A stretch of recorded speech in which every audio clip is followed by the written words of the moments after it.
নমস্কার বন্ধুরা, গল্প শোনার আসরে সকলকে আবারও স্বাগত। আজকে শোনাব শ্রদ্ধেয় শ্রী কমল কুমার মজুমদারের লেখা একটি ছোট গল্প, মতিলাল পাদ্রী। গল্পটি ইউজিসি নেট সিলেবাসেরও অন্তর্গত। মতিলাল পাদ্রী। হাঁসদোয়ার শালকাঠের ক্রুশটি বহু দূর থেকে দেখা যায়। দূর নিমড়ার টিলা থেকে, দূর সাগর ভাঙার উতরাই থেকে এবং আর অনেক গোয়াল বাথান গ্রাম থেকে দেখা যায়। এ কারণে যে গির্জাটি কষা হাঁদা জমির উচ্চে অবস্থিত। প্রতি প্রাচীন জ্যামিতিক চিহ্ন নীল আকাশের মধ্যে, কি চাঁদের আলোয় অথবা হুন সূর্যের দাপটে সমানই বিস্ময়কর এবং শান্ত। কঠিন জ্যামিতিক চিহ্নের মধ্যে এত বেদনা অটুট হয়ে থাকে তা কে জেনেছিল? যে বেদনার ভার, প্রাণের মাধুর্য চিরকালই বইবে। ঢ্যাঙ্গা ইউক্যালিপটাসের শাড়ির ফাঁকে বিলাতি কুঁড়ের মতো ছোট গির্জাঘর ও দেওয়াল যথাযথ পরিষ্কার করে নিকানো, তবুও আঙুলের বাহাদুরি লাল হয়ে আছে। বাঁশে শতরঞ্জ করা জানলা, ঘরে মেজে বিশুদ্ধ এক কোণে অনেক মাদুর জড়ানো। রবিবারের অথবা স্মরণীয় কোনো দিবসে সবগুলি পাতা হয়। সম্মুখে পবিত্রতার ছবি, নিম্নে লম্বা টেবিলে অনেক রঙিন বাতি, ধূপদান, ইতস্তত ফুল বিক্ষিপ্ত। এর পাশেই মাটি থেকে ওঠা অল্টার, নিখুঁত সাঁওতালি কারু নিপুণতা। গির্জার দুপাশে সবুজ মাঠ, যা এখানে অসম্ভব। ফুলের মাদা কেয়ারি করা ক্যানা গাছ, একান্তে একটি ঘণ্টা লাঠা, এর গা বেয়ে পাক দিয়ে ওঠা সবুজতা। উপরিস্থিত ঘণ্টার দড়িটি অনেক নিচে বাঁধা। বহু যোজন খড় জমির মধ্যে এইটুকুই নয়ন অবিরাম হরিৎ শোভা। মতিলাল পাদ্রী অনেক পরিশ্রমে এইটুকু আনতে সক্ষম হয়েছিলেন। এখানে লোকে সন্তর্পণে পা দিত, পাছে পাপ হয় তাই সভয়ে বিচলিত পদে কাপড় সামলে গির্জায় আসত। মতিলাল সত্যি বড় পুণ্যের স্থান করে রেখেছেন। পাশের কুয়া থেকে বাগান ভাসিয়ে নিত্য জল দেওয়া হয়। কেউ না আসলে এই বয়সে তিনি নিজেই জল দেন ওপাশের আরেকটু নিচু জায়গায়, যেখানে কিছু পাতাবাহার, কিছু খরুশ আর মাঝে মাঝে অনুচ্চ বেদি। বেদির উপরে লাল পাতার ক্রুশ। একমাত্র মতিলাল পাদ্রীর মায়ের কবরেই কাঁঠাল কাঠের ক্রুশ ছিল। আত্মার শান্তিময় ক্রোড় বিবেচিত হলেও পাখিরা, কখনো পরশ, খঞ্জনা অথবা চীনা বুলবুল, এছাড়া কাক, চিল সেখানে বসত। প্রথম প্রথম মতিলালের খারাপ লাগত। তিনি ভেবেছিলেন একটা কাক তাড়ুয়া করব, যাতে কাক চিল না আসে। তারপর ভেবেছিলেন সেটা বড় খারাপ দেখাবে।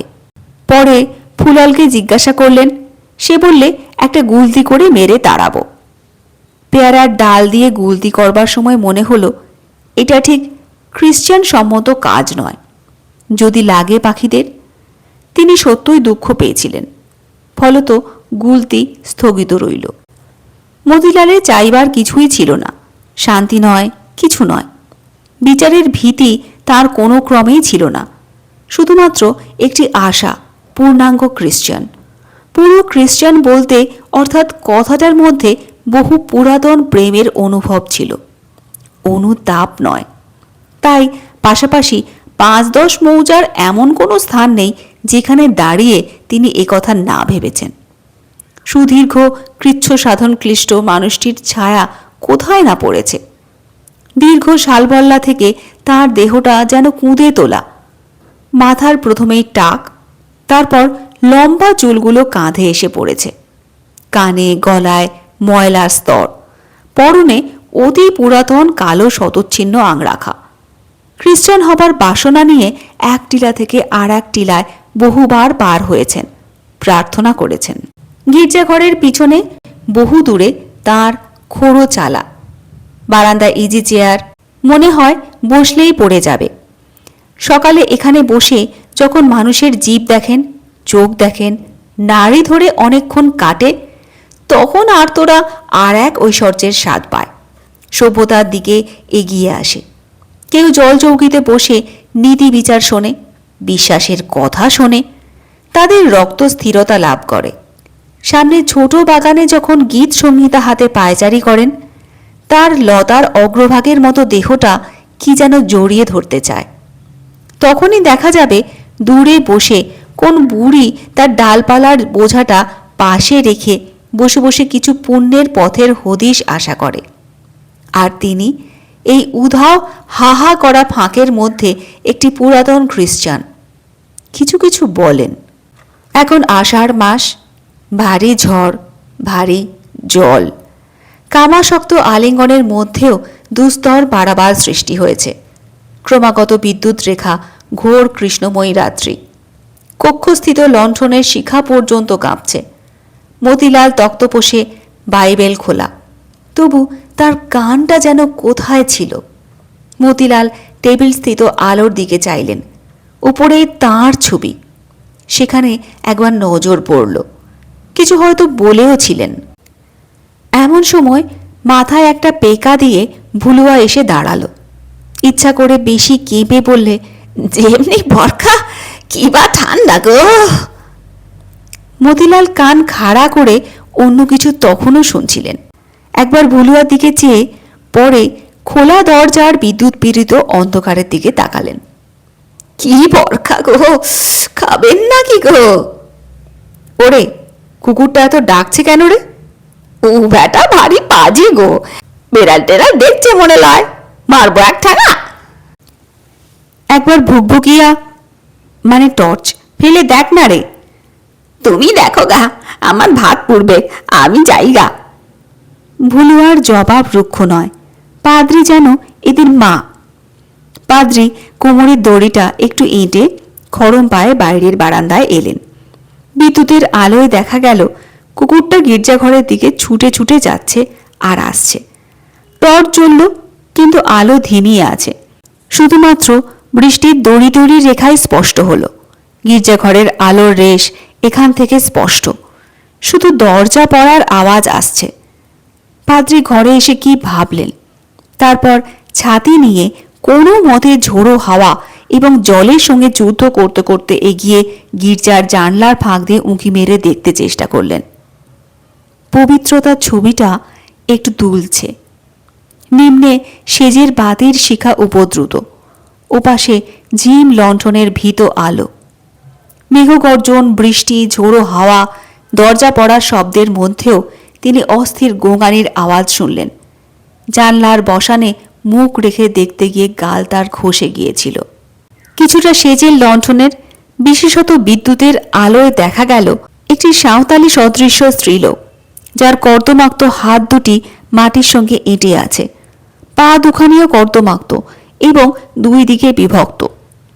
বিস্তৃত হস্তপদদ্বয়ের মধ্যে বিবস্ত্র দশাশয়ী দেহটাই কিসের সঙ্গে যেন বা লড়তে গিয়ে কোনো এক বেদনায় সেতুর মতো বক্র হয়ে উঠেছে।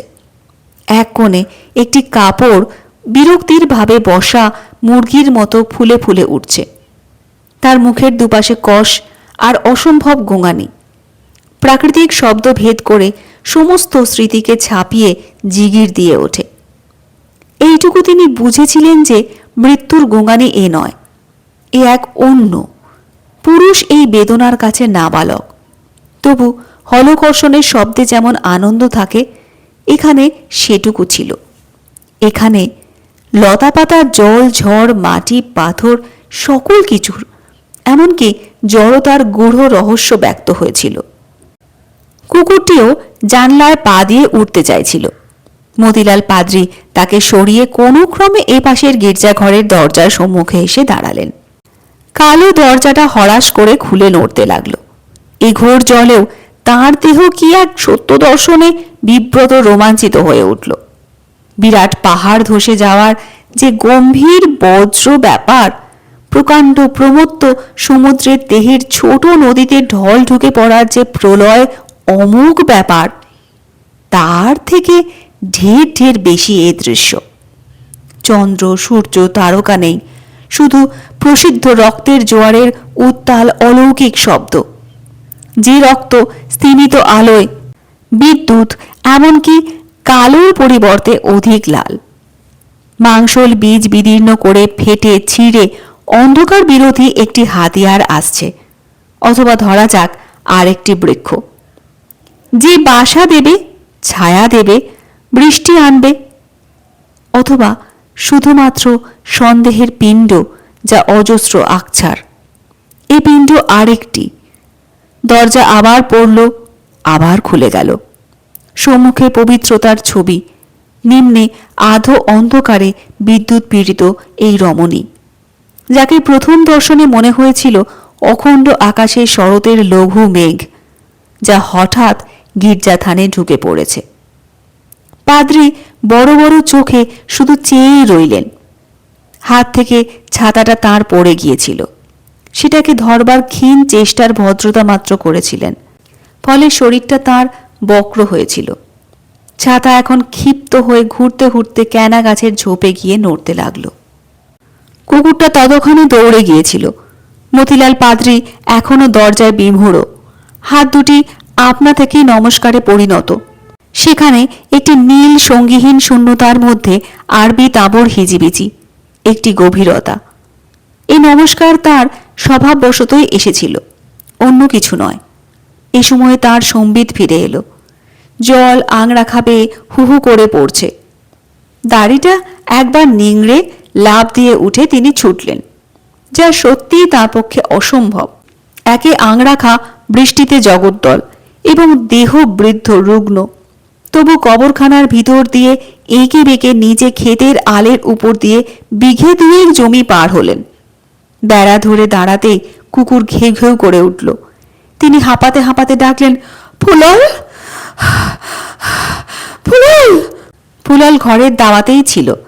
তাকে দেখে পেকা মাথায় দিয়ে দৌড়ে এসে বললে, কি গো বাবা?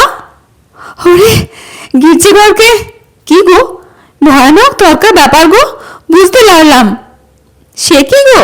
একটু দম নিয়ে আর একদমে সব কিছু যথাসম্ভব বর্ণনা দিয়ে চোখ বড় করে ফুললের দিকে তাকালেন। ফুলন চোখ বড় করে বললে, তবে মাগি বিয়ে হবে নাকি? বিয়ে হচ্ছে নাকি পাদ্রী বাবা? বলে নিজের মাথার পেকা পাদ্রীর মাথায় দিয়ে দৌড়ে গিয়ে দাওয়া থেকে একটা পেকা মাথায় দিয়ে এলো। পাদ্রী বেড়া ধরে বেপথমান। বিদ্যুতের আলো পড়ল। চোখ বড় বড় করে বললেন, তাহলে এখন কি সব বিলাস গো, কি যা? পাদ্রী জোর করে বেড়াটা ধরে বললেন, তাহলে? অসম্ভব লজ্জিত, ভীত, এ যেন তার নিজেরই দোষ। তাহলে আর কি, বিনা হাড়িকে ডাকি গা? বলেই সে অন্ধকারময় স্রোত বওয়া রাস্তা দিয়ে ছুটল। পাদ্রীও পেকাটা এক হাতে দিয়ে চেপে তার পিছু নিলেন। কুকুরগুলো তাদের কাছে ছুটে আসছে। তারা হেই হেই করে তাড়া দিয়ে এগিয়ে চলেছে। আর ফুলল মাঝে মাঝে হাঁকছে, কি সর্বনাশ গো। বিনার বাড়ি। বিদ্যুতের স্পষ্ট হলো যে দাওয়ায় বসে বিনা তামাক খাচ্ছে। প্রথমে ফুলল এসে দাওয়ার ঘুঁটি ধরতে দেহটা দুলে গেল। মাথাটা নিচু করে সকল কথা বললে। এমন সময় পাদ্রীও এলেন। কথা কটা শুনেই বিনা দাঁড়িয়ে উঠল। চালে গোঁজা কয়েকটা বাঁশের অস্ত্র নিয়ে দরজায় শেকল তুলে দিয়ে পেকা মাথায় দিলে। তিনজনই খড়ো পায়। পাদ্রীর মাথা থেকে কখন যে পেকা উড়ে গেছে তা তার খেয়াল থাকলেও ভাববার সময় ছিল না। গির্জাঘরের সামনে কুকুরটা পরিত্রাহী চেঁচাচ্ছে। তাদের দেখে ন্যাজ নাড়তে লাগলো। বিনা খড় ছেঁচা জলে অস্তরগুলো ধুতে ধুতে বললে, হে মিনসে উঁকি মারছিস কেনে? সরম সহবত নাই, মার ব্যাক লাথি। বলে লাথি ছুঁড়লে। ফুলল লজ্জায় দরজার এক পাশে দাঁড়ালো। পাদ্রী দাড়ি নিংড়ে মুখ মুছতে লাগলেন। বিনা বাঁশের অস্তর থেকে জল ঝাড়তে ঝাড়তে বললে, এক হোলা আগা নিয়ে এসো গা, আর একটা লণ্ঠন, তপা তপা খড়, গরম জল। বিনা অস্তরগুলো মাথায় ঠেকিয়ে দুর্গা দুর্গা মা ষষ্ঠী বলে গির্জাঘরের এদিক ওদিক চেয়ে দেওয়াল ঘেঁষে এসে দূরের কাপড়টা তুলে অস্তর মুছতে মুছতে সেই বিরাট স্ত্রীলোকটার দিকে তাকালো। এখন বিদ্যুতে মুখ তার দেখা যায়। হাওয়ায় চুল মুখে উড়ে খেলা করে। বিনা বিজ বিজ করে কি বলতে বলতে তিনবার তাকে প্রদক্ষিণ করে অস্তর হাতে নিয়ে মেয়েটিকে গড় করে প্রস্তুত হলো। হোলায় আগুন, লণ্ঠন, খড় নিয়ে এসে ফুলল দাঁড়িয়ে অন্যদিকে মুখ করে বললে, আনছি গো, চোখ বন্ধ করে দুয়ার দিয়ে ঠেলে দাও হে, দিয়ে দরজা শালাকে চেপে ধর। জিনিসপত্র দিয়ে ফুলল আর পাদ্রি দরজার কড়া ধরে সিঁড়িতে বসলেন। ভুলুয়া এসে উঁকি মারতে চেষ্টা করেছিল, কিন্তু পাদ্রি তাকে শুধু বললে, ভুলুয়া, আচ্ছা দুটো পেঁয়াজ পুড়াইয়া এসে দেখব গো, বলে সে কোনো মতে চলে গেল। দুজনেই কড়া ধরে নির্বাক। দরজায় ঝোড়ো হাওয়ার দাপট। ওরা এক একটি কড়া জোর করে ধরে বসে। অনন্তর ক্রন্দনের শব্দ ঝোড়ো হাওয়ায় কভু বা চাপা, কভু উত্থিত হয়। এই ক্রন্দনের শব্দে কালো মেঘবন্ধ আকাশে বক উড়ে যাওয়ার ছবি, অথবা নীল দিব্য আকাশে পায়রার কথাই বারবার করে পাদ্রির মনে হয়েছিল। সাহিত্য মেরুদণ্ড শুধু খারাপ হয়ে ওঠার আকাঙ্ক্ষায় এ ক্রন্দনে ছিল না, একটু আলোও ছিল। সুতরাং পাদ্রির দেহ রোমাঞ্চিত হয়ে ওঠে। হঠাৎ আবার মেঘগর্জন, বিদ্যুৎ খেলে গেল। বিকট শব্দ প্রকম্পিত হয়ে আর এক স্তব্ধতার সূচনা করলে, এবং পরক্ষণেই বিনার চৌকিদারি আওয়াজ, হে হো বেটা ছানা গো ছেইলা হে। কথাটা যেন দূর ঊর্ধ্ব থেকে ক্রমে নামল। দুজনেই মুখ চাওয়াচাই করলে। ফুলল পাদ্রি বাবার দিকে চেয়ে সে কিছু শোনবার আশা করেছিল। তারপর হিহি করে হেসে বললে, হি বেটা ছানা। পাদ্রির হাত আস্তে কড়া থেকে খসে গিয়েছিল। ফুলল খপ করে সেই পাল্লার কড়াটা ধরে ফেলল। পাদ্রি হাঁটুর উপর কনুয়ে ঠেস রেখে গালে হাত দিয়ে গভীরভাবে কিছু ভাবতে মনস্থ করলেন। বুড়ো মানুষ, পরিশ্রম হয়েছিল। দাড়িটা আঙুল দিয়ে খেলাতে খেলাতে আপন মনে বললেন, কি বললে হে? যদিও স্পষ্টই তিনি শুনেছিলেন, তবু সুনিশ্চিত হওয়ার যেন প্রয়োজন ছিল। ফুললের ঠোঁট নড়ল, কিন্তু শব্দ হলো না। কান্নার শব্দ ঝড়কে দাবিয়ে উঠতে চায়, বিশাল অজর প্রকৃতিকে ভীত করতেও চাইছে। আর রোমাঞ্চিত পাদ্রি কেমন যেন বিস্ময়ে অভিভূত হয়ে আছেন। এই ঘোর রাত্রে এ কি অসম্ভব কাণ্ড! এত জায়গা থাকতে এই গির্জা ঘরে! তার বিস্ময় মনের মধ্যে কি এক অর্থ খুঁজে পেতে চেয়েছিল, তাকে চঞ্চল করে তুলেছিল। শিশুর কান্নার পিছনের অর্থ যে মন খোঁজে, সেই মন দিয়ে পাদ্রি কি এক অর্থ খুঁজতে চাইলেন। ক্রমে বৃদ্ধ পাদ্রির ভাবান্তর হল।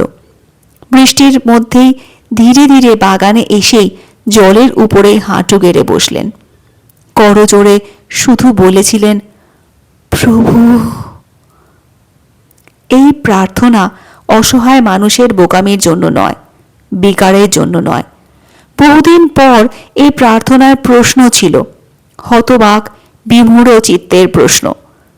এই মেঘঘটা ত্রস্ত রাত্রে, বিদ্যুতে জনসাধারণ ভীত, পৃথিবী গুহাবৎ, ধর্ষিত ক্ষিপ্ত হার মানা বনরাজি, এহেন সময়ে এই দিন দুস্থ গির্জাঘরে কে জন্মালো? খরধার বৃষ্টিতে তাঁর দেহ বিধ্বস্ত হয়ে উঠছিল। সহসা তিনি যেন এক বর্ণচ্ছটা দেখেছিলেন, অন্য কিছু নয়। অনন্তর তার মনে হলো যে এতাবৎকাল তিনি এই প্রতীক্ষায় ছিলেন, আর যে অবশেষে এই তার পবিত্র পুরস্কার এলো। ফুলল বোকার মতোই অবাক হয়ে পাদ্রিকে লক্ষ্য করছিল। অন্যমনা হওয়ার জন্য হাত আলগা হওয়ার কারণে দরজা বশ মানছিল না, খুলে যেতে চাইছিল। সে সজোরে টেনে রেখে তারস্বরে হাঁকলে, খ্যাপা হয়েছে হে। ভিতর থেকে বিনা দরজাটা টানতেই ফুলল কোনো ক্রমে হাত ছাড়িয়ে নিলে। বিনা গভীর স্বরে বললে, যাও গা, একটা জায়গা নিয়ে এসো গা, ফুল ফেলবো। কুদালি আনবি হে। তারপর বললে, একটা চুটা দে। ফুলল আপনার ট্যাঙ্ক থেকে অগত্যা একটি চুটা বার করে তার সামনে তুলে ধরলে। বিনা হাড়ি, তার অসুচি হাত চাল ছেঁচা জলে ধুয়ে হাত ঝেড়ে চুটাটা নিয়ে কিছুক্ষণের জন্য অন্তর্হিত হলো। ফুলল বিনার হুকুমটা ভালো করে জেনে নেবার জন্য দাঁড়িয়েছিল। বিনা এসে সিঁড়িতে দাঁড়িয়ে আঁচল দিয়ে কড়া দুটিকে কবজা করে আরামে চুটাতে টান দিয়ে ফুললকে বুঝিয়ে দিলে। ফুলল ব্যাঙের মতো থপ থপ করে প্রয়োজনীয় জিনিসগুলি আনতে চলে গিয়েছে। চুটার ধোঁয়া ছেড়ে বিনা তার অল্প চোখ দুটি মিটমিট করে হাঁকল। হা হে পাদ্রি গো! বিদ্যুতের আলোয় দেখা যায় পাদ্রি তখনও প্রার্থনায় স্থির। প্রাচীন কোনো দিনের মধ্যে তার স্থূল অশরীরী দেহ চলে গিয়েছিল, যে মাটিতে প্রথম প্রচার হয়েছিল। আর একজনের কথা তার মনে হয়, যিনি নিজের অস্থি দিয়ে মানুষের মনে সবুজতা এনেছিলেন। হা হে হে পাদ্রি গো! বিনা তাকে এই পরিবেশে আনতে গিয়ে গলার স্বর কাঁপিয়ে তুললে। পাদ্রির অসম্ভব উদ্দীপনা হলো। সংসার চিরদিনই শুদ্ধ পবিত্র, এ কথা তার কোনো ক্রমেই অবিশ্বাস হয়নি। আজ আরও দৃঢ় হয়েছে। ছপ ছপ শব্দ করে এসে দরজার মুখোমুখি দাঁড়ালেন তিনি। বিনা চুটাতে জম্পেশ টান দিয়ে বললে, খাড়াও গো, ছানা দেখবে কি গো? এক ঠেকা ছেইলা হে। ঠেকা মানে ধামা। গতর কিবা রাজপুতুল গো, হে হে রাজপুতল বলে তার অল্প চোখ দুটি ঘুরাতে লাগলো। এমন সময় ফুলল পিঠটা বাঁকিয়ে মাথা নিচু করে 8 পায়ে এসে দাঁড়ালো। তাকে দেখেই বিনা বলল, বুড়া মাথা খাইছো কি হে? একটু খোলায় মাটি তুলতে লারবো হে, বড় ঠেকা নিয়ে এসো গা। ফুলাল বললে, তুই শালি একবারে বলবি তো, বলে চলে গেল। পাদ্রির চোখ যদিও এদের দিকে ছিল, কিন্তু কোথায় যেন তিনি ছিলেন। ঠোঁট অনবরত পটপট করে মন্ত্র শব্দে কাঁপছে। ইতিমধ্যে ফুলাল ফিরে এলো। বিনা চুটাটা নিবিয়ে কানে গুঁজে সরঞ্জাম নিয়ে ভিতরে গেল। বিনা কোনো মতে প্রসূতিকে একপাশে শুয়েছে। এখন খড়ের ডাইয়ের উপর ছেলেটি ক্রমাগত কাঁদছে। সে আস্তে আস্তে কোদাল দিয়ে নোংরা মাটি তুলে হোলায় এবং ঠেকাতে ভরে এক হাতে হোলা অন্য হাতে ঠেকা নিয়ে দরজায় লাথি মারতেই তারা দরজা খুলে দিলে। তারা দুজনেই অন্যদিকে মুখ করেছিল। বিনা সিঁড়িতে দাঁড়িয়ে হেসে বললে, লাও গো পাদ্রি, ঘরকে দেবতা আনলাম, একটা পিতবার কাপড় দিও গো, লাও হে পদ্ম দেখো। বলে এই বৃষ্টির মধ্যে মাথা দুলাতে দুলাতে অনেক দূরে চলে গেল। সেখান থেকে বললে, বিটি ছানা মাগিটা কোথাকার গো, বলে তার কেউ নাই? বিনার ঘরকে দেবতা আনলাম কথাটা পাদ্রিকে এক অনৈসর্গিক আলোর মধ্যে নিয়ে গিয়েছিল। দুজনেই কি করা উচিত তা ভেবে পায়নি। একজনা বাঁ হাত, অন্যজন ডান হাতে কড়া দুটি ধরে দরজা হাট করে খুলে অবাক হয়ে চেয়ে রইল। অদ্ভুত নাটকীয় শিল্পীকল্পিত ভঙ্গি দুজনার। মতিলাল সদ্য গোলাপি স্পন্দন দেখে হতবাক হয়েছিলেন, একথা সত্য, কিন্তু বিস্মিত হননি। আর কিছু দূরে একটি মেঘতুল্য স্ত্রীলোক, আর তারই সম্মুখে বিনার কথা মতোই এক ধামা দেব শিশু। সুন্দর একটি গন্ধ অনুভব করেছিলেন। আর একটু উপরে চাতালে তিনি উঠে গেলেন। সেখানে বসেই করজোরে অনিমেষ নয়নে চেয়ে একটু হাসলেন। এই হাসি মানুষের প্রার্থনায় দেখা যায়। ফুলল খুব গম্ভীরভাবে বললে, শব্দ হলো এখন, ওই বিটিছানার ঘর কোথা গো? মতিলাল সে কথা শুনেও তখনও জল ভরা চোখে শিশুর দিকে চেয়ে কতবার ইতিমধ্যে দরজা পড়ল এবং খুলে গেল। ফুলল নিশ্চিত হবার জন্য বললে, বাপের ছেলে বটে কেমন, তোমার কি মনে লয় বাবা? পাদ্রি কঠিনভাবে তার দিকে চেয়ে বললেন, ফুলল। উচ্চারণে একটা ধমক ছিল, অসম্ভব কণ্ঠস্বর। তথাপি তার যে দাঁত আছে একথা প্রমাণের থেকে বেশি করেছিল হিতকর সভ্যতা জ্ঞান। এখানকার লোকে পাদ্রিকে ঢ্যাঙা বালক ছাড়া অন্য কিছু ভাবে না। এমনকি তাদের ধারণা ওকে সহজেই কোলে নেওয়া যেতে পারে। সুতরাং ফুলাল এই ধমকে বেয়াকুব হয়েছিল, তবু সে দমল না। জিভটা ঠোঁটে বুলিয়ে মাথায় ঝিঁক দিয়ে বললে, হে হে বেগো, কি বললাম গো, ন্যায় কথাই পারলাম, কুহক রহস্য নাই। মতিলাল নিজের ভিজে মাথাটা ঝাঁকি দিয়ে ইশারা করে বললেন, পরে তুমি বলছো বটে, চুপ করবো বটে, তুমি এসবের কি বুঝো? পাদ্রী মানুষ বই তো অন্য লও, হাট ঘাট জানো না, গির্জাটা নষ্ট, পতিত হলো, বিনা ঠিক খবর লিখ। মতিলাল মাথা নাড়িয়ে অধৈর্য হয়ে বললেন, ফুলল তুই জানিস না এ কে উপরের দিকে তাকিয়ে একবার ধন্যবাদ দে। মৃদু গলায় বলেই বললেন, ওরে যা, ঝপঝপ করে আমার বাইবেলটা নিয়ে আয়, আমি সব কথা ভুলেছি হে। ফুললের পরিশ্রান্ত হয়েছিল। বাইবেলের কথা শুনে তার গা পাক দিয়ে উঠল। যদিও সে খ্রিস্টান, তবুও বিরক্ত হলো। বললে, তুমি কি মরবে নাকি গো? ছেলে তো হলো এখন, কাপড় ছাড়ো গা। কোথাকার কে, লাও ওঠো। না না, তুই লিয়ে আয় গা একটা লালটিন। দূর বাপু, একে ঝড়ঝাপটের রাজ, তার উপর শালা কচে বারো, এই ছেলা হওয়ার হাঙ্গামা। আবার বাইবেল কেনে? তোমার কি ভিমরতি হয়েছে বাবা? লিয়ে আয় গা, যা ধন। ফুলল বাধ্য হলো। কিছুক্ষণ বাদে ফিরে এসে বাইবেলটা দিয়ে লালটিন নিয়ে অপেক্ষা করতে লাগলো। বাইবেলটি গ্রহণ করে পাদ্রী বললেন, লে, লালটিনটা তুলে ধর। কথা মতো ফুলল লালটিন তুলে ধরলে। সঠিক পাতা খুলে দুবার দাড়িতে হাত বোলাতেই মন প্রস্তুত হলো। ঠোঁট কাঁপছে এবং সঙ্গে সঙ্গে বাক্যের অস্ফুট শব্দ। এখন একটা গুবড়ে পোকা এসে পাতার উপরে বসল। লণ্ঠন হাতে ফুলল পাদ্রির ভক্তিভাবের দিকে তাকিয়ে টোকা মেরে সেটাকে ফেলে দিল। পাদ্রী পাঠ শেষ করেই বললেন, আমেন। ফুললও তাড়াতাড়ি বললে, আমেন। বলে সে লণ্ঠনটা নামিয়ে রেখে বললে, শালি। পাদ্রী তার দিকে অসহায়ভাবে তাকালেন। ফুলল একটু থতমতো খেয়ে বললে, না, এই দেখ আক্কেল কিবা ধনী, কখন গেছে এখনো আসবার লাম নাই গো। হেই আসছে গো, কোথাকে গিয়েছিলে গো শালি? বলে বিনার উপর নিজের বিরক্তি প্রকাশ করলে। মরতে হে, স্বর্গ সফর করতে হে। এবার পাদ্রির দিকে তাকিয়ে বললে, পাদ্রি বাবা, তোমার লেগে আইলাম। উহাকে শালা ফুলল ধান্নাকে বলো মান্য করে কথা বলতে গো, বেটা বেজাত খ্রিস্টান। হে হে হাড়ি, দেখো পুষি। এই সময় ঠিক এমন ছ্যাঁচড়ামির জন্য পাদ্রী প্রস্তুত ছিলেন না।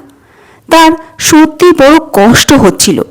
গর্তে মুখ রাখা খরগোশের মতোই তিনিও বাঁচতে চেয়েছিলেন। বারবার তার সেই সমাহিত ভাব দুমড়ে যাচ্ছিল। বিনা হাড়ি তার মুখ দেখে বেশ বুঝেছিল তিনি কষ্ট পাচ্ছেন। বললে, তোমার কিরে মায়েরি, মদ খাই নাই, দুটা ভাত নিয়ে এলাম, রাত এঠেন থাকবো, আমি চুটা তামুক খাবো? এটা গির্জা ঘর বাপ, এখানে নাই বা খেলি, আমার কোথায় আয়? আমি আতুর ঘর ছাড়ি ঘন ঘন যাব সে কি গো? তাছাড়া কোথাকার কুলশিল বেজানা, থানা মৌজার ঠিকানা নাই, সে তোমার এখানে বিয়েতে পারে, তাতে ঘাট দোষ নাই। বাহ হে বাহ। ফুলল বিনার এ উক্তি সমর্থন করে পাদ্রির দিকে তাকালো। কতগুলি হীন নোংরা মাখা হাত যেন পাদ্রিকে জড়াতে চাইল। তিনি যেন আরো সরু হয়ে গেলেন। শুধুমাত্র অসহায় শব্দ করে বললেন, বিনা, চিনিস না গো ইয়াকে? বিনা এতক্ষণ হাতের পুটলিটা নামিয়ে রেখে পাদ্রির কথা শোনার থেকে বেশি উত্তর দেবার জন্য তৈরি হচ্ছিল। যাত্রাই ঢঙে হাত দুটি দুলিয়ে বললে, ওহো, কত থানা হাট ঘুরলাম, কখনো উহাকে দেখি নাই। আর নিজে মাগি বুললে উহার কেউ নাই, সে বিয়েতে পারে আর চুটা খেলেই দোষ। আমিও বলি এটা বড় খারাপ হলো গো। ফুলল বললে। পাদ্রী মুশকিলে পড়লেন।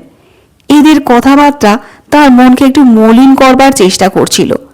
একবার ভাবলেন বলি, ছোট ছেলে আছে, চুটা খাওয়াটা ঠিক নয়। কিন্তু একথা বলার পূর্বেই তিনি বলে ফেললেন, ওরে কে জন্মালো, তোরা তা জানিস না? এই লাও। ফুলল বিনার দিকে চেয়ে হাসবার চেষ্টা করলে।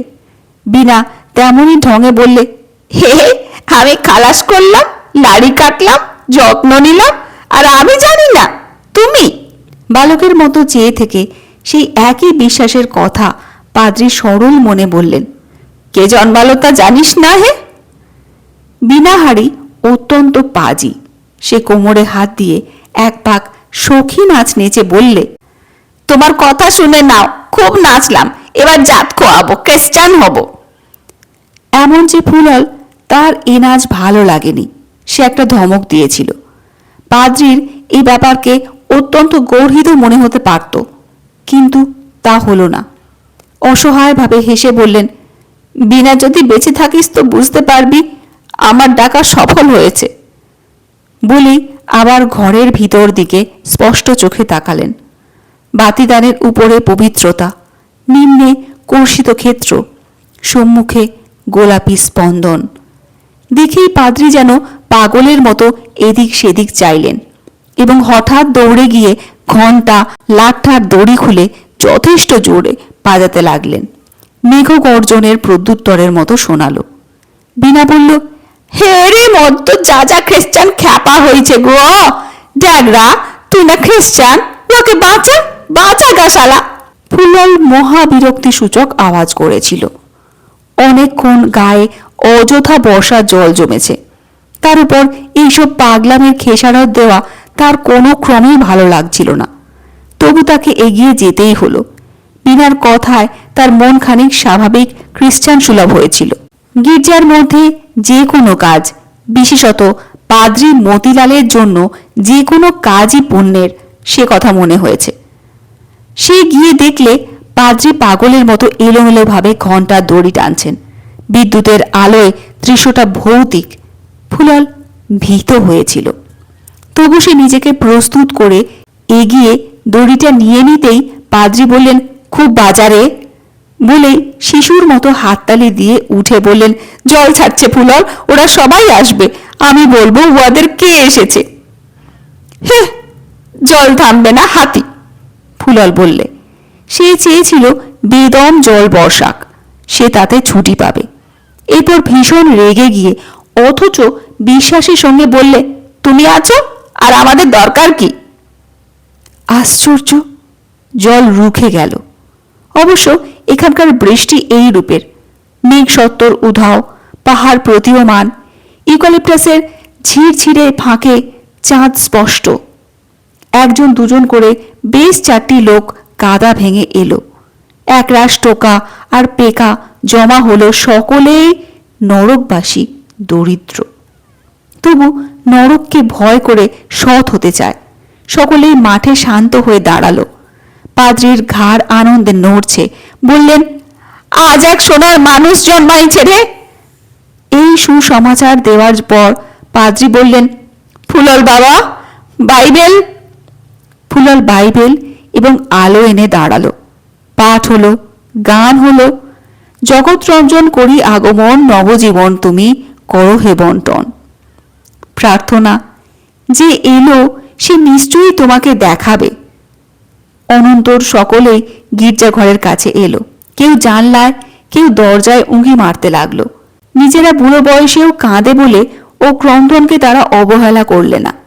শিশুর ক্রন্দনধ্বনি সকলে মন দিয়ে শুনেছিল এবং সকলেরই মনে হলো এই ক্রন্দনধ্বনি সাধারণ নয়। বিনা এসে বললে, বুঝলে হে, এতগুলো মদ্দল নিঃশ্বাস ভালো লয়, ছানার গা পুড়বে গো, ইয়াদের সরাও, বাচ্চা খেকো মদ্দাদের।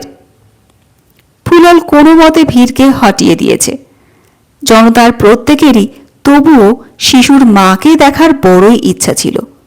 কিন্তু প্রথমত গির্জাঘর, তার উপর পাদ্রী বাবা এখানে হামে হাল খাড়া, ফলে কেউ বিশেষ সাহস করতে পারলে না।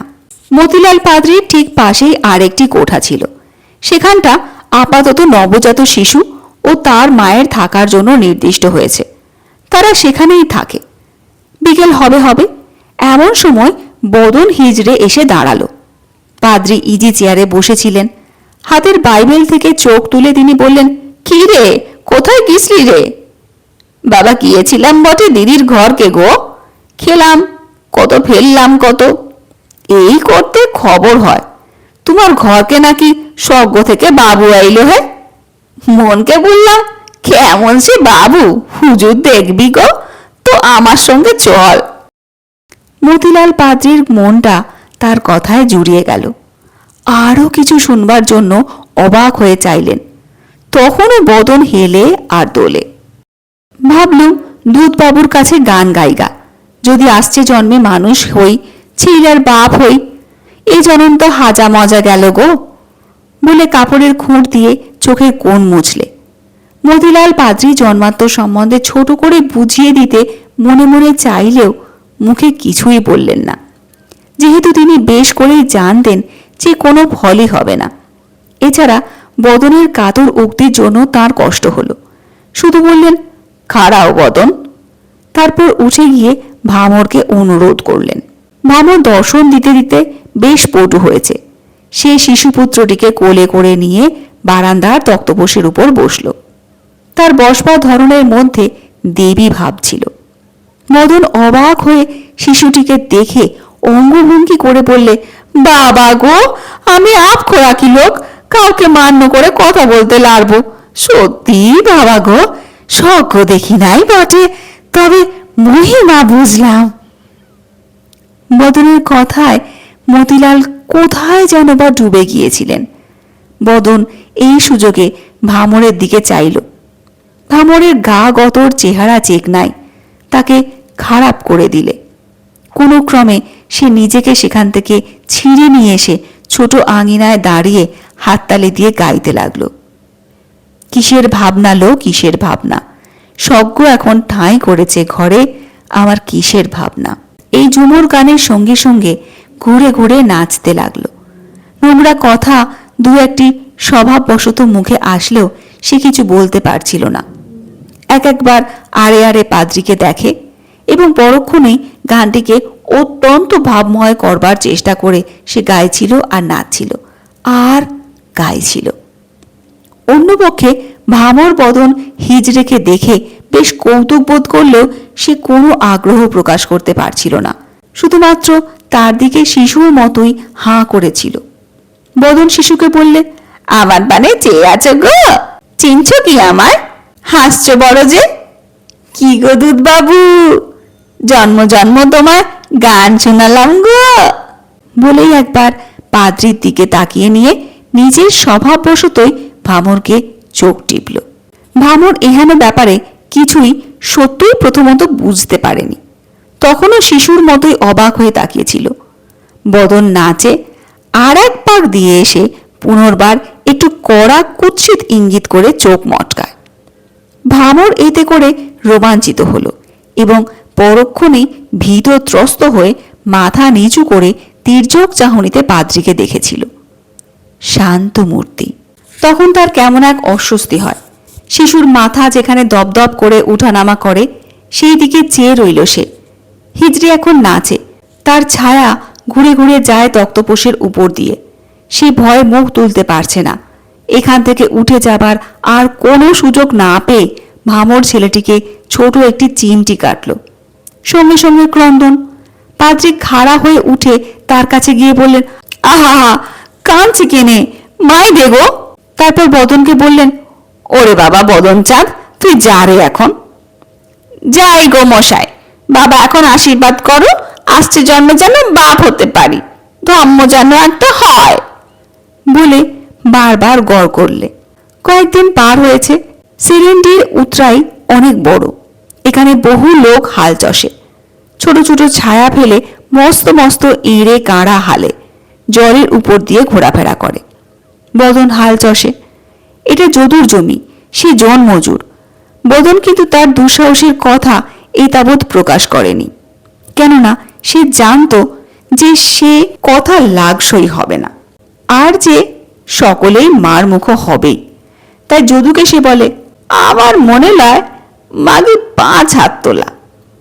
যদু তাকে জুটো তাড়না করে বললে, মোর বেহুরলে বলে হালের পিছু পিছু এগিয়ে গিয়ে এক ঘুরতি মেরে এসে বললে, দুঃ শালা।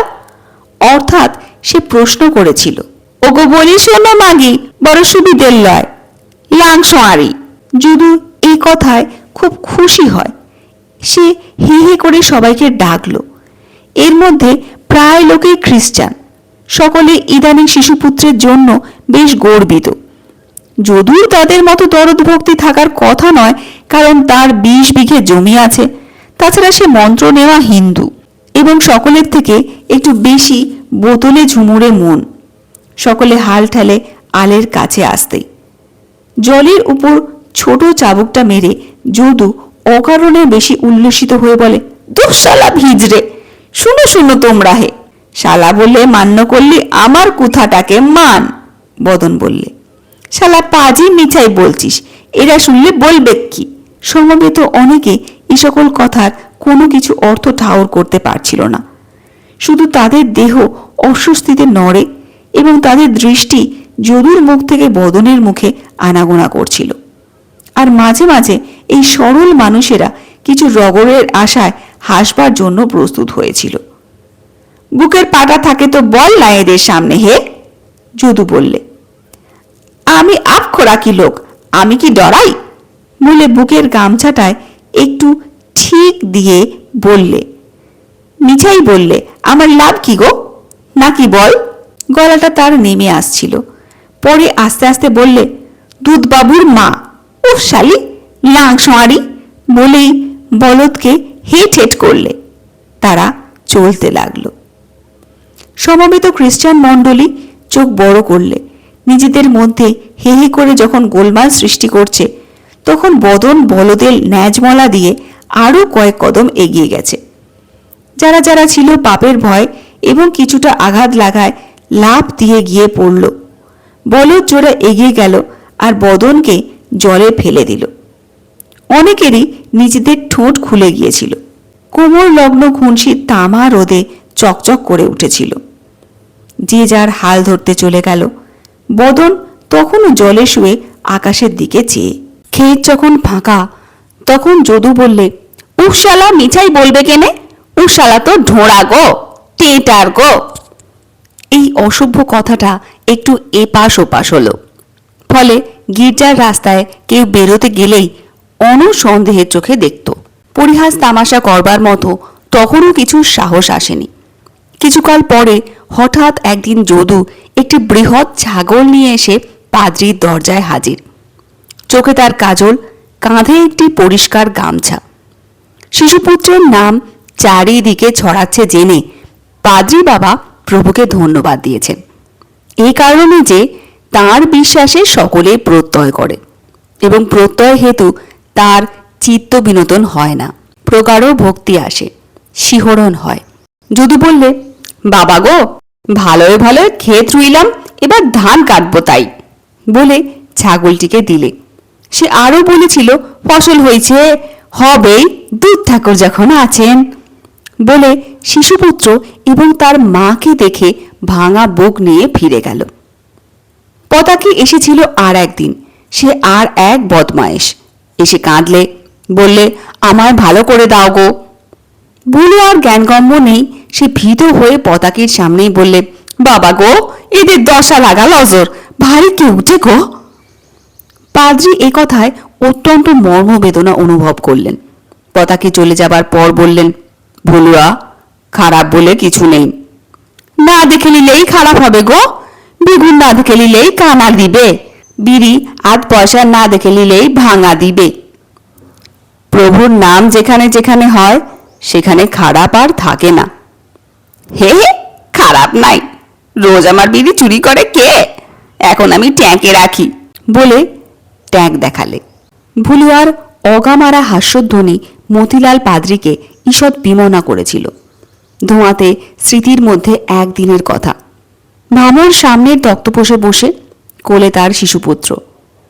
আপনকার কোমরের কষি আঁটতে গিয়ে টক টক টক করে 3টে বিড়ি পড়ল, তার মধ্যে একটি অর্ধদগ্ধ। বেশ কিছুক্ষণ পরে পাদ্রি চোখ ফিরিয়ে বলেছিলেন, আর খেও না, এগুলো ভুলুয়া আমায় রাখতে দিয়েছে। মর্মাহত না হয়েই মতিলাল পাদ্রি বললেন, তুমি আর রাখবে না।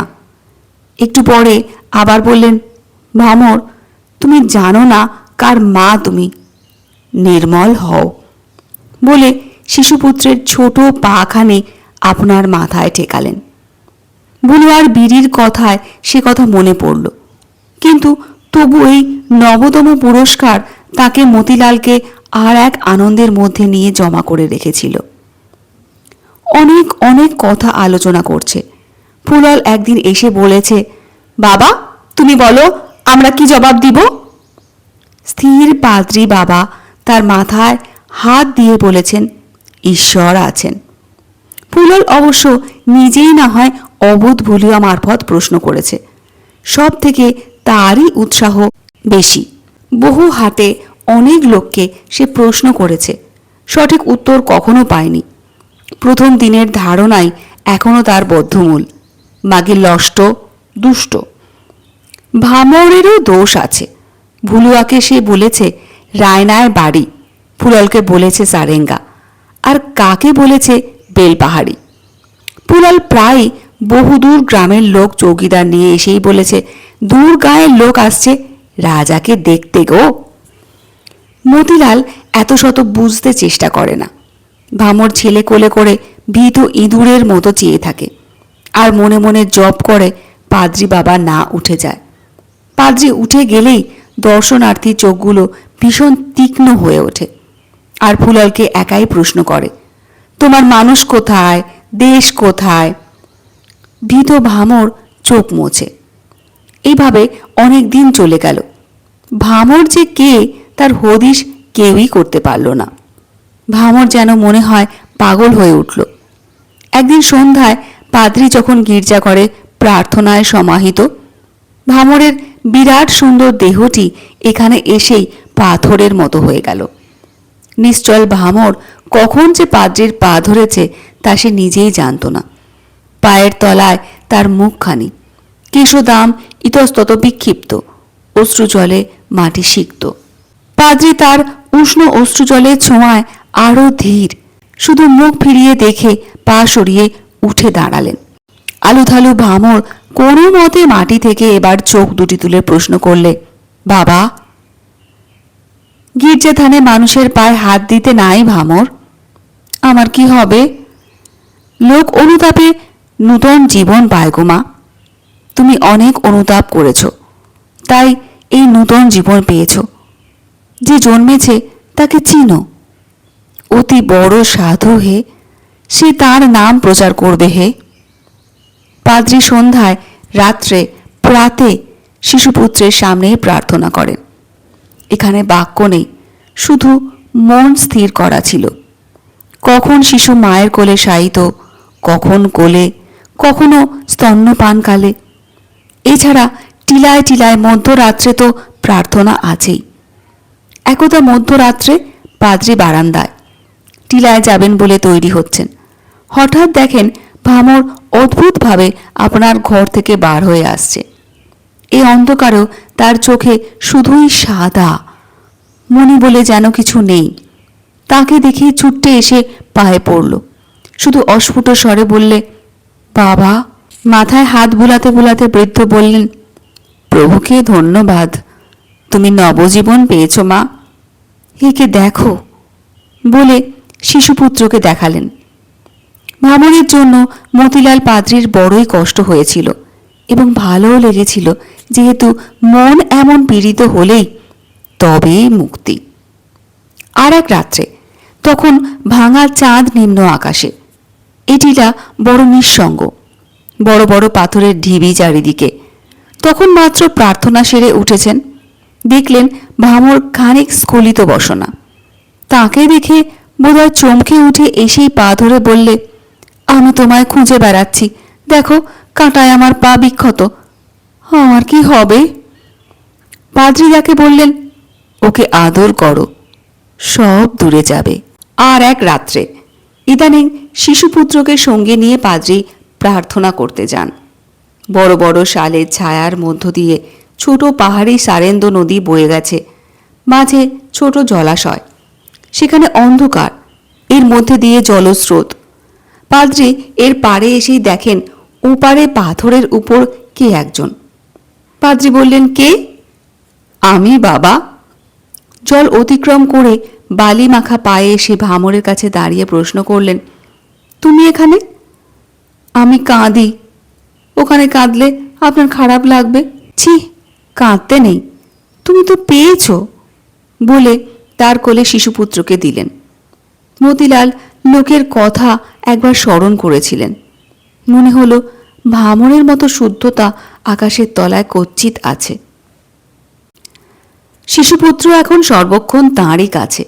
এই ছোট রূপটির প্রত্যেক মুহূর্ত তাঁর কণ্ঠস্থ।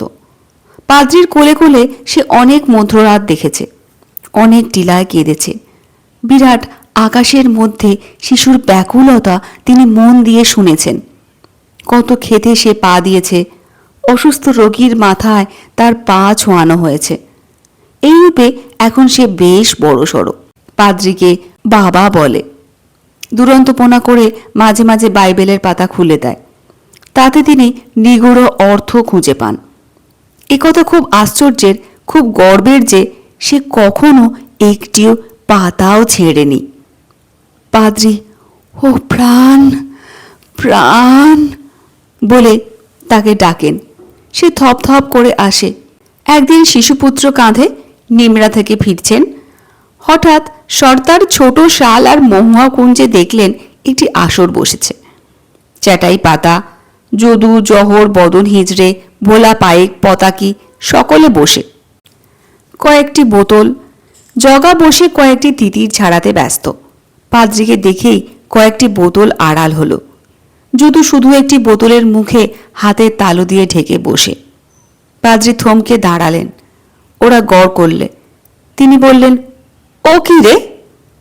আগে এ আমাদের সন্ধেবেলার কেরাচিন। কেরাসিন?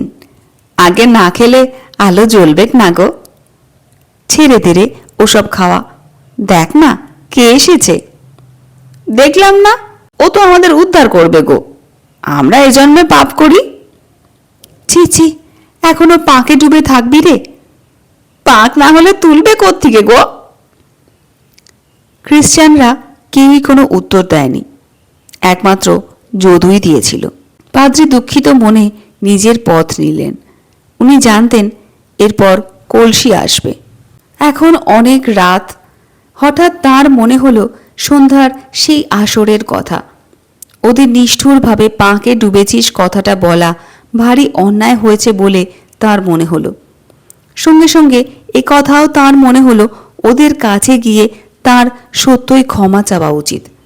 একবার দমনা, কিন্তু পরক্ষণেই তিনি স্থির বেরিয়ে পড়লেন। যদুর বাড়িতে গিয়ে জানতে পারলেন সে ফেরেনি। জহরও বাড়ি নেই। ফলে অনেকগুলো চড়াই উতরাই ভেঙে পাদ্রী চললেন নিমরার দিকে। এখন সমস্ত প্রহর ছুটে এসে ফাল্গুনে বিক্ষিপ্ত। মহুয়া ফুটছে। এই চড়াইয়ে উপরেই সেই মহুয়া কুঞ্জ। যেই তিনি চড়াই বেয়ে এখানে, হঠাৎ কার যেন গলা শোনা গেল। হে গো, হে গো, পাদ্রী বাবা আসছে, বাবা আসছে হে। কাদের যেন সাবধান সজাগ করে দিতে চাইছে। অদূরে পাতার ছায়ার ফাঁকে চাঁদের আলোয় দেখা যায় দু একটি লোক মুখ গুঁজরে পড়ে বোতল গড়াচ্ছে, কলসি কুকুরে চাটছে। একটু নিকটে আসতেই স্পষ্ট হয়ে উঠল একটি স্ত্রীলোকের সুন্দর দশাশয়ী দেহ, যেন ছিটকে পড়ে মাটিতে তার মুখ গুঁজরে আছে। উদম, নির্লজ্জ, বিবসনা। হাওয়ায় চুলগুলো খেলে বেড়ায়, আর বিভ্রান্ত তিতিরের পালক ওড়ে।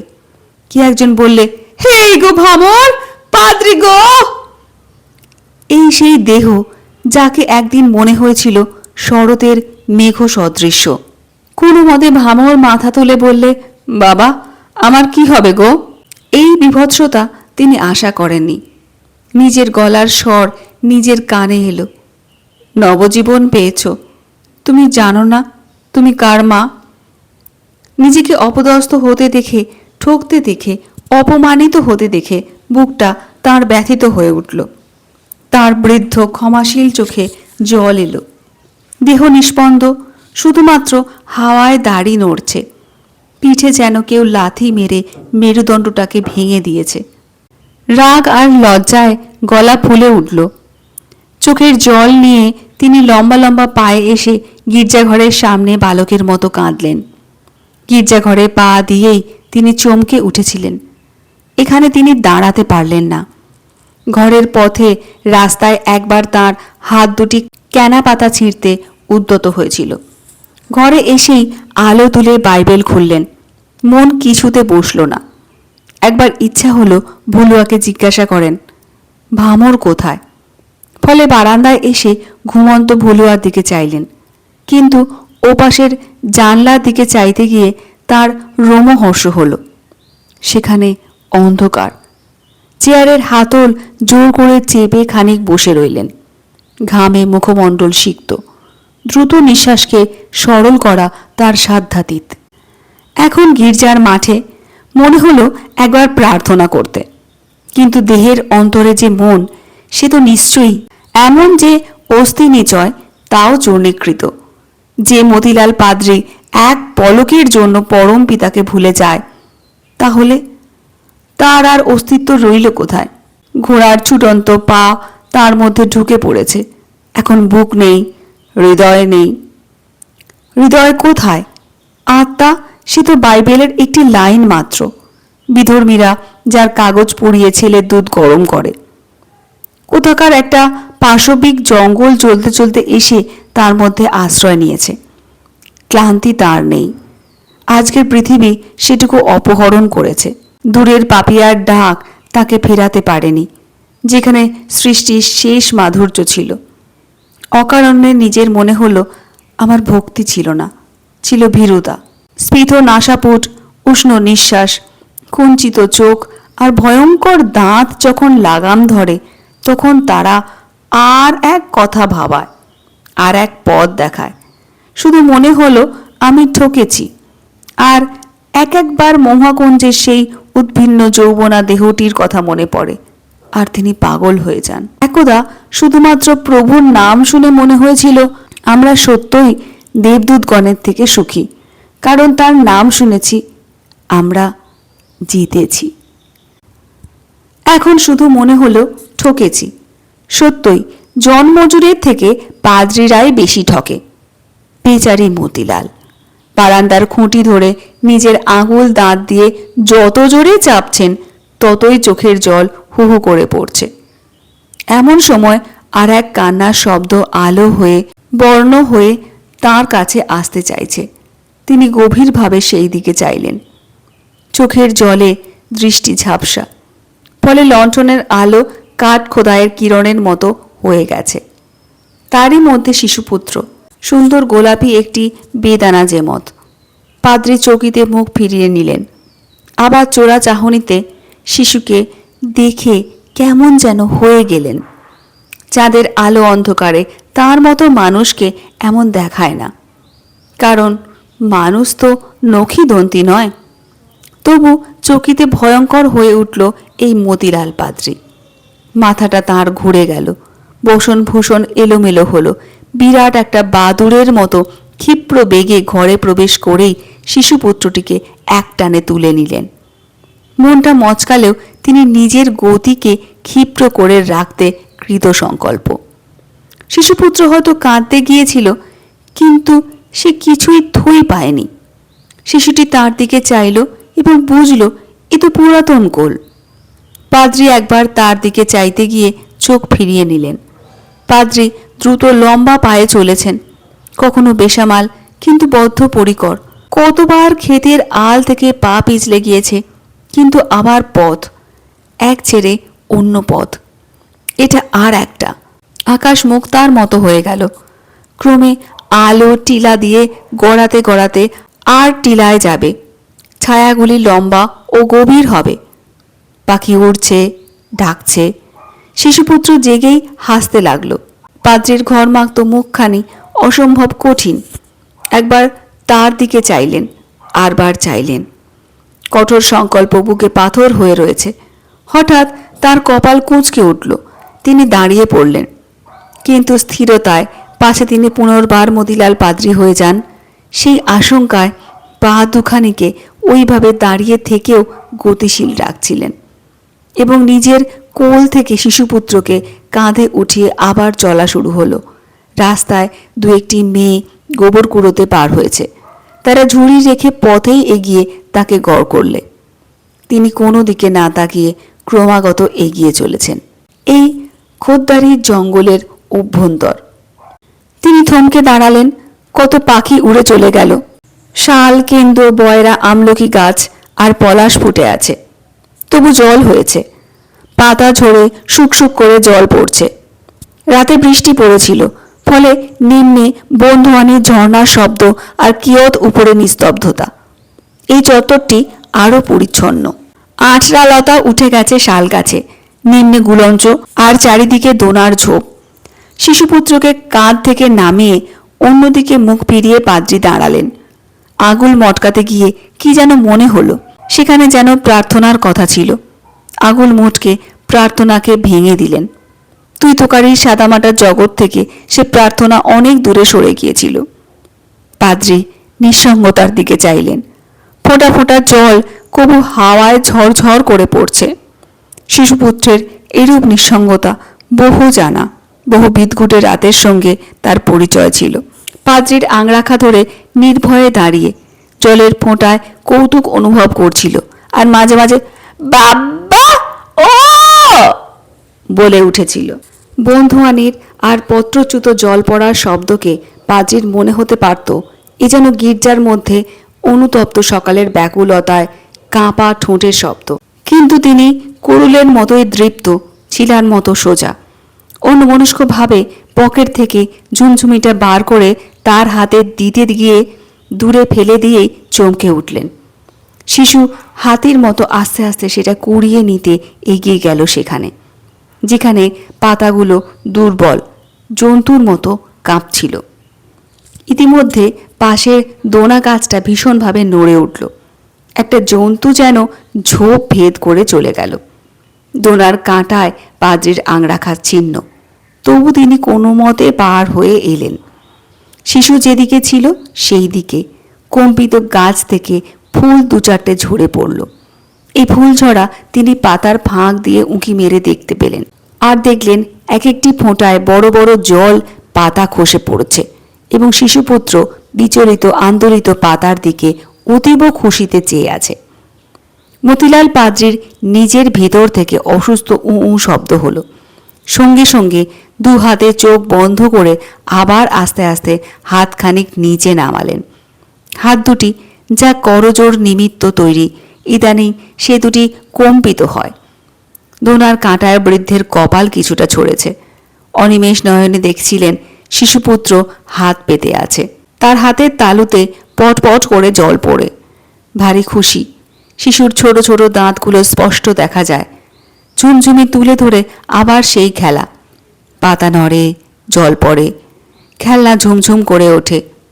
এবার শিশুপুত্র তার একটা হাত আংরাখার উদ্দেশ্যে তুলে দিলে। হাতটা একাই ভয়ঙ্করভাবে পাদ্রীকে খুঁজছে, আর এক হাত ক্রীড়ারত। পাদ্রীর আংরাখার হদিশ না পেয়ে চকিতে শিশু ফিরে তাকালে, চারিদিকে তাকালে, ঠোঁট কেঁপে উঠে বাবা বলে কেঁদে ফেলল। চারিদিকে তাকিয়ে তাকিয়ে অসম্ভব ক্রন্দন। প্রথম দিন এমনিই সে কেঁদেছিল। কান্নার শব্দ মতিলালকে বিচলিত করলে না। সাপে তাড়া খাওয়ার মতো দু চার রশি দৌড়ে গিয়ে হঠাৎ একটা মানুষ গভীর গর্তে পিছলে নেমে পড়লেন। গাময় কাদা, কান্নার শব্দ এখনো আসছে। চোরের মতো সন্তর্পণে উঠে আস্তে আস্তে মুখটা অল্প বার করে রাখলেন। এখান থেকে দেখা যায় শিশু কাঁদতে কাঁদতে এগিয়ে আসছে। এবার খড় জমির উপর পড়ে খানিক হামাগুড়ি দিয়ে সে কোনো মতে উঠে দাঁড়ালো। তার কচি হাঁটুতে দু একটা কাঁকড় লাগা আর রক্ত। এই প্রকাণ্ড বনভূমি, সুদীর্ঘ বৃক্ষরাজি, তির্যক আলোকপাত, সমস্ত কিছুই রহস্যময়। শিশুর ভীত চোখ এখনও কাকে খোঁজে। চোখ অনবরত মোছার ফলে মুখমণ্ডল মলিন হয়েছে। সে কাঁধে এগিয়ে আসে। আলোক ভেদ করে তার কান্নার শব্দ। পাখি উড়ে যায়, পাতা উড়ে উড়ে পড়ে, আর দু চারটে শাল ফুল পালকের মতো দুলে দুলে নামে। শিশুপুত্র টলতে টলতে আসছে। পাদ্রী নিজের বুকে যেন লাথি মেরে লাফ দিয়ে উঠেই দৌড়ে শিশুর কাছে গিয়ে আছড়ে পড়লেন। শুধু তার ছোট দেহে মুখ ঘষতে ঘষতে ক্ষীণ স্বরে বললেন, ও প্রাণ প্রাণ। তার হাঁটুতে মুখখানি বুলাতে বুলাতে চোখের জলে ধোয়াতে ধোয়াতে বললেন, আমি সত্যই খ্রিস্টান নই গো বাপ।